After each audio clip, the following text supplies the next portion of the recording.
So, you want to go in the kennel and play with the cute little puppies? Well, first things first. Oh, there we go. You need a trash can, paper towels, and toilet paper. This handy little outdoor bench works great for these things. In about a week, they'll be jumping up and knocking that stuff over too.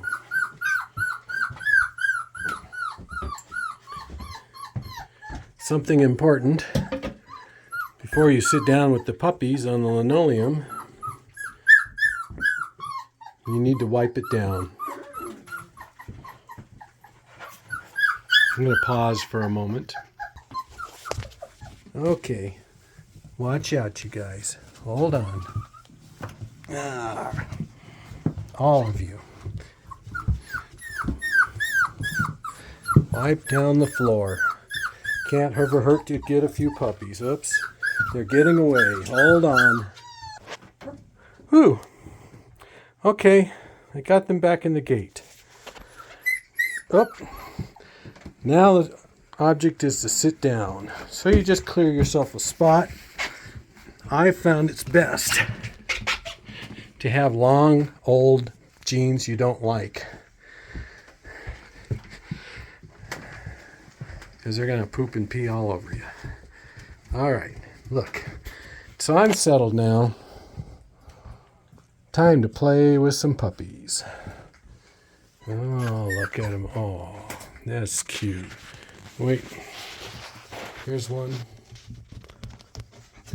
And there's a sleepy one.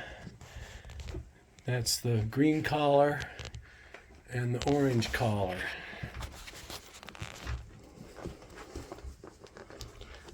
Climbing here is the yellow. This is purple. This one is green. So that must be teal over there. This little quiet thing down here, I'll bet is red. Let's see. Nope, it's black. It's the little black boy. Blackie. And then over here, I have a red collar. And a brown collar. Brown's a cool dog. What are you? Oh, you're Mr. Gray. He's getting a big face. And finally, well, there's purple over there again. See you later.